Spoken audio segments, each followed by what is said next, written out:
हाय दोस्तों, नमस्कार। बहुत बहुत स्वागत आप सभी का लाइव प्रिपरेशन के इस एपिसोड में। मैं हूं अंकित स्टो। दोस्तों, बहुत ही इंटरेस्टिंग सवाल आए हैं और इससे पहले जो मैंने वीडियो बनाई थी फर्स्ट किस के बाद, सेक्सुअल इंटीमेसी के बाद आपकी लाइफ में क्या चेंजेस आते हैं, बहुत ही मज़ेदार क्वेश्चन है, तो वीडियो पे बने रहें। सबसे पहला क्वेश्चन है, सर दोनों ट्विन अगर अपने कार्मिक के साथ हों तो रोमांटिक कनेक्शन कैसा रहता है, और डीएम या डीएफ को साथ फिजिकल रिलेशन अगर रखना चाहे तो आपकी स्पिरिचुअलिटी पे इससे क्या फ़र्क पड़ता है और मैरिड लाइफ पे क्या फ़र्क पड़ता है।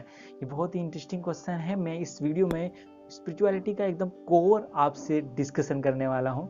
हमारे सात शरीर होते हैं। ये सातों शरीर 7 चक्रों द्वारा निर्धारित होते हैं और आपका ट्विन फ्लेम का कनेक्शन किस लेवल पे है, किस शरीर से है। जैसे कि एक्सटर बॉडी मतलब सूक्ष्म शरीर से है, आपके फिजिकल बॉडी तक है, या आपके थ्रोटल चक्र, आपके हार्ट चक्र, किस शरीर से है। सबसे पहले शरीर पे बात करते हैं जो आपकी फिजिकल बॉडी है। वो कनेक्शन होता है आपका रूट चक्र, आपका बेसिक चक्र, मूलाधार चक्र। अगर यहाँ पे जो बेसिक नीड है आप सभी जानते हैं, फूड, सेक्स, यहाँ पे सेक्सुअलिटी इंपॉर्टेंट हो जाती है ट्विन फ्लेम के लिए। और इसके आगे जो क्वेश्चंस आने हैं बहुत ज़्यादा इंटरेस्टिंग है। यहाँ पे सेक्सुअलिटी ट्विन फ्लेम कनेक्शन में इंपॉर्टेंट है। एक दूसरे को इसी माध्यम से एक दूसरे को हील कर लेते हैं, इसलिए हर किसी ट्विन फ्लेम की जर्नी अलग तरीके से होती है। नेक्स्ट चक्र पे प्रोसीड करते हैं दोस्तों। नेक्स्ट चक्र आपका सैक्रल चक्र। सैक्रल चक्र आपका सेकंड नंबर का चक्र। ये मोस्टली स्केल ऑफ कॉन्शियसनेस पे जो नीचे की फ्रीक्वेंसी होती है, मोस्टली फेयर को, गिल्ट को, शेम को, इन्हीं सब चीज़ों को रिप्रेजेंट करता है, दर्शाने वाला होता है। आपने कई बार नोटिस किया होगा, आप जब किसी चीज़ से डर जाएं या एकदम जान का खतरा हो तो आपके पेट में कुछ गड़बड़ होगा, आपका पेट भी कई बार खराब हो जाता है इस केसेस में। तो ये क्यों होता है? क्योंकि आपकी कुंडली शक्ति भी वही है। वहाँ पर बेसिक चक्र जो भय का है, भय का सीधा संबंध आपके एथरिक बॉडी से होता है, आपके प्राण शरीर से होता है। ये चक्र आपके प्राण शरीर, अगर आपका कनेक्शन प्राण शरीर से है, मतलब एक दूसरे के प्राण से, एथरिक बॉडी एक दूसरे से कनेक्टेड है, तो यहाँ पे आप दूसरे को एनर्जी लेवल पे हील कर सकते हैं। सिर्फ सेक्सुअलिटी तक नहीं, आप ऊपर के लेवल पे हैं आप। इसीलिए हर एक जर्नी में यहाँ पे 5D डायमेंशन में आ रहे हैं तो यहाँ पे भाव शरीर आपका कनेक्टेड है। सबसे पहले तीसरे चक्र पे आ जाते हैं, सोलर प्लेक्सस। ये आपकी एस्टर बॉडी है, ये आपका सूक्ष्म शरीर है। अगर आपका किसी के साथ सूक्ष्म शरीर का कनेक्शन है तो आप एक दूसरे को और ज़्यादा बैलेंस कर सकते हैं। यहाँ पे मस्कुलिन एनर्जी और फेमिनिन एनर्जी बैलेंस हो जाती है। इसी केस में दोस्तों आप कोई भी चीज़ मैनिफेस्ट कर सकते हैं, मनी, सक्सेस, आप ग्रोथ, रिलेशनशिप, कितना भी स्टेटस, ये सब इस चक्र पे ही कैपेबल होता है, क्योंकि ये 3D वर्ल्ड का मैक्सिमम पॉइंट है। इसके आगे के ऊपर के चक्रों में हम इससे ऊपर आ जाते हैं जहाँ पे और भी एनर्जी लेवल पे काम होता है। इस चक्र पे आप अगर एक दूसरे से कनेक्टेड हैं तो बहुत आसानी से एक दूसरे को हील कर सकते हैं दूर से ही। यहाँ पे बेसिक नीड सेक्सुअलिटी की बहुत ज़्यादा ज़रूरत नहीं रह जाती, फिजिकल रिलेशनशिप की जरूरत नहीं। नीचे के चक्र इंपॉर्टेंट हैं, आप हील कर सकते हैं उनके द्वारा, लेकिन आप इस लेवल पे भी एक दूसरे के एस्टर रूप से आप एक दूसरे की हेल्प कर सकते हैं। बट यहाँ के ऊपर के चक्रों में कहानी बदल जाती है। आप उसके बाद आता है आपका अनाहत चक्र, अनाहत नाद, जो आपको सुनाई देती है, जो एक ब्रह्म के साथ कनेक्शन आपका बनने लगा। यहाँ पे आप एक तरह से आपका 4D डायमेंशन, जैसे आपको फिगर दिख रहा है आपका 2D, फिर 3D, फिर 4D। यहाँ पे आपका भाव शरीर, आपके भावनाएं, आपका स्वप्न, क्योंकि स्वप्न का लास्ट स्टेज यही है कि वो रियलिटी बदल जाए। ये आपके स्वप्नों को दिखाता है, ये आपको फीलिंग्स को दिखाता है। अगर इस लेवल पे दूसरों का कनेक्शन है तो काफ़ी दूर भी होने पर आप एक दूसरे की हीलिंग प्रोवाइड कर सकते हैं। इस लेवल पे आप लोग कनेक्ट, एक्चुअली ट्विन फ्लेम का ये लास्ट स्टेज भी होता है एक तरह से, क्योंकि हमारी जो ये जर्नी है बस इसी तक शिव शक्ति कंसीडर किए जाते हैं। इसके ऊपर के चक्रों में कहानी बदल जाती है।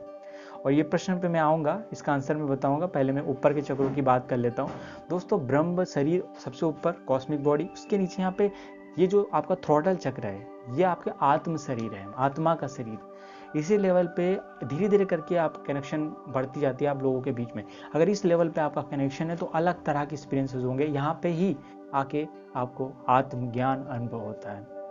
आप सब कुछ देख पाएंगे स्पष्ट रूप से, उसको स्पष्ट कर पाएंगे। पेड़ पौधे, पशु पक्षी, सभी को स्पष्ट कर पाए। आपके अंदर आत्मज्ञान की उत्पत्ति हुई है। आप ट्रुथ को देख पाएंगे, ट्रुथ को बोल पाएंगे। और हमारे बहुत सारे धर्म ग्रंथ और शास्त्र, पुराण, मंत्र इसी अवस्था में आके लिखे गए हैं एक्चुअली आत्मज्ञान के द्वारा। और इसके आगे का जो आत्मा के बारे में आपको पूरी नॉलेज हो जाती है अगर यहाँ की फ्रीक्वेंसी ज़्यादा इस लेवल पर अगर ट्विन फ्लेम कनेक्शन बन रहा है। वैसे भी आप किसी भी लेवल पे हो, अब अगर ट्विन फ्लेम कनेक्शन में भी ना हो तो ये काम इसी तरीके से होता है। उसके आगे आपकी कॉस्मोस बॉडी आती है, तो आपके उसके आगे और भी ब्रह्मांडी ऊर्जा से हम कनेक्ट हो जाते हैं, कॉस्मोस एनर्जी से, यूनिवर्सल एनर्जी से हम कनेक्ट हो जाते हैं। यहाँ पे तो आपके जो थ्रॉटल चक्र आएगा, यहाँ पे स्त्री पुरुष का भेद भी खत्म हो जाता है, यहाँ पे कोई भेद नहीं रहता, आप दोनों फिर से इमर्ज्ड हो जाते हैं जहाँ से सेपरेट हुए थे, क्योंकि नीचे के चक्रों को आप जल्दी जल्दी पार कर सकें, एक दूसरे को ट्रिगर करके, एक दूसरे को मिरर करके। यहाँ पर जैसे कि आप हार्ट चक्र पे पहुँचते हैं, हार्ट चक्र की हीलिंग करते हैं, हार्ट चक्र को स्ट्रॉन्ग करते हैं, हार्ट चक्र की वाइब्रेशंस को हाई करते हैं, क्योंकि यूनिवर्स की सबसे हाईएस्ट फ्रीक्वेंसी लव है। वो ट्विन फ्लेम जर्नी का भी एक्चुअली यही एम होता है, यहीं तक अगर यहाँ तक आप कर लेते हैं तो आप किसी को भी हीलिंग प्रोवाइड कर सकते हैं। अपने पार्टनर के साथ एक तारतम्यता में एक रम जाते हैं आप एक दूसरे में, तो ये एक बहुत हायर स्टेज है। इस स्टेज के बाद जो नेक्स्ट आगे ऊपर के स्टेजेस आते हैं, उनको बता पाना, उनको समझा पाना, वो एक्सपीरियंसेस के बेसिस पे होता है, थोड़ा सा और मुश्किल हो जाता है। तो ट्विन फ्लेम जर्नी हो गई, आपके कॉस्मोस बॉडी हो गई, वहाँ से आप चीज़ें सब देख सकते हैं। और ब्रह्म, जैसे जो ब्रह्म ज्ञान, जैसे यहाँ आत्मज्ञान होता है, और साइकिक पावर यहाँ से आपको ब्रह्म ज्ञान होता है, जहाँ पे अहम ब्रह्मवासी, सब कुछ माया है, जो शंकराचार्य का नियम है वही है।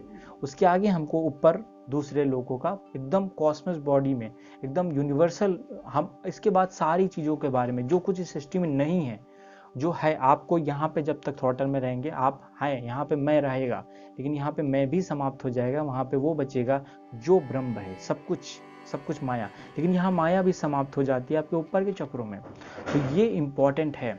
और यहाँ पे इनके प्रश्न पे वापस आ जाते हैं, तो इंटरेस्टिंग प्रश्न है। तो क्या आप स्पिरिचुअलिटी कैसी रहेगी, आपको पहले जानना पड़ेगा कि आपका कनेक्शन किस लेवल पे, किस कॉन्शियसनेस पे, जिस भी लेवल पे हो वो जरूरी है, क्योंकि स्पिरिचुअल ग्रोथ मतलब कि आपकी आत्मा की ग्रोथ। जिस भी काम में आपकी कंडीशनिंग किसी भी तरीके से हुई हो, आप किसी भी परिवार में रहते हो, आपको कोई बात मानना हो कि ये जर्नी है कि नहीं है, जो फील करता है बस वही महसूस कर सकता है इस चीज़ को, आपको किसी को बताने की जरूरत नहीं। अगर ये है तो अगर सेल्फ ग्रोथ हो रही है तो आपका काम एकदम राइट है। तो आगे मूव ऑन करते हैं। नेक्स्ट प्रश्न हनी वर्मा जी का है। ठीक है सर, अगर पार्टनर की शादी हो चुकी हो, वो किसी और के वाइफ या हस्बैंड हो, तो उनका किसी और के साथ सेक्चुअली इंटीमेसी में हो, तो एनर्जी भी हमारी उससे कनेक्ट रहेगी कि नहीं कनेक्ट रहेगी, या इस जर्नी से बाहर हो जाएंगे, तो क्या फ़र्क पड़ता है हमारे बीच? दोस्तों ये डिपेंड करता है, अगर आपके लोअर फ्रीक्वेंसी मतलब रूट चक्र के माध्यम से एक दूसरे से कनेक्ट है तो फ़र्क पड़ेगा, निश्चित रूप से पड़ेगा। अगर कोई रिलेशनशिप में किसी और के साथ आता है तो हमारे बीच बॉन्ड और भी कमज़ोर हो जाता है, आप और भी मुश्किल हो जाता है आपको एक दूसरे को हील करना। यहाँ फिजिकल नीड की जरूरत रह जाती है, हमको इसको इग्नोर नहीं करना है। Actually it's a part of nature, beautiful gift, तो इसको हमको इग्नोर बिल्कुल नहीं करना है। इससे हीलिंग कर सकते हैं बहुत आसानी से, लेकिन इसको जब हीनता की भावना से देखने लगते हैं तब प्रॉब्लम क्रिएट होती है, तब कहीं ना कहीं ये चक्र भी गड़बड़ होने लगता है। क्योंकि जब ये चक्र में घटना घटती है तो आप सेक्सुअलिटी को आप ब्रह्मचर्य में कन्वर्ट कर सकते हैं, बिना दबाव के, बिना दबाए, इग्नोर करके नहीं। अगर आप इसको हीन समझेंगे तो मतलब इग्नोर कर रहे हैं, आप इसको बहुत छोटी चीज़ समझेंगे तो मतलब इग्नोर कर रहे हैं। और जब भी इग्नोर करा जाएगा, जब भी दमन किया जाएगा, तो कभी भी वो घटना नहीं घटती है और इस चक्र में हायर फ्रीक्वेंसीज नहीं हो सकती, आप यहीं तक सीमित रह जाएंगे, उस केस में हीलिंग भी नहीं हो पाती है। तो दोस्तों नए पॉइंट पे बढ़ते हैं। तो इनका प्रश्न तो और भी ज़्यादा इंटरेस्टिंग है कि सर आप सेक्सुअलिटी की बातें बताते हैं, but most of the twin flame तो कभी एक दूसरे से फिजिकल रिलेशन नहीं रखे होते हैं, किससे भी तक रह जाते, सीमित हो जाता है, और रिलेशनशिप सीमित होता है क्योंकि दोनों एक दूसरे को ऐसे ही हील कर सकते हैं। तो आपको समझ में आया होगा दोस्तों, ये प्रश्न का उत्तर आप खुद ही कैपेबल होंगे देने में। क्योंकि दोस्तों जैसे मैंने बताया कि अगर आपको ज़रूरत है, क्योंकि सारी स्टोरी एक जैसे नहीं होती, एवरी स्टोरी इज डिफरेंस। अगर आपका हायर फ्रिक्वेंसीज पे आप दूसरों का कनेक्शन है, या मतलब मान लीजिए आपका एस्टर हो, आप एथरिक बॉडी पे कनेक्शन है, तो सम केसेस में सेक्चुअली अल्टीमेसी जरूरत होगा, बाकी केसेस में नहीं होगा। एक दूसरे को आपको सेटिस्फाई महसूस होना चाहिए, आपकी सेल्फ ग्रोथ होना चाहिए, ये ज़्यादा ज़रूरी है। तो इसी पॉइंट पे हम लोग बेसिक इनके आंसर का जवाब देते हैं कि कोई किसी भी तरीके का आपको जानना चाहिए कि ये है भी कनेक्शन की नहीं है, क्या मात्र एक इल्यूजन है। हॉरोस्कोप में बाकायदा योग बनता है, आपका 5th 9th हाउस कैसा है, आपका 7th हाउस कैसा है, इससे हम बाकायदा जान सकते हैं आपका सोल मिशन क्या है। सोल मिशन बेसिकली वही होता है जो कहीं ना कहीं कार्मिक एनर्जी हमने इकट्ठा करके रखी हो। तो दोस्तों ये वीडियो यहीं तक। उम्मीद है आपको वीडियो पसंद आई हो अपने दोस्तों साथियों तक जरूर शेयर करिए। अगर आप इस वीडियो पे इस चैनल पर नए थे तो चैनल को सब्सक्राइब तथा बेल आइकन क्लिक कर लीजिए, क्योंकि हमारे रेगुलर वीडियो के नोटिफिकेशंस भी आप तक पहुंच सकें। आगे मिलते हैं किसी वीडियो में, तब तक अपने ख्याल रखिए, ध्यान रखिए। नमस्कार दोस्तों।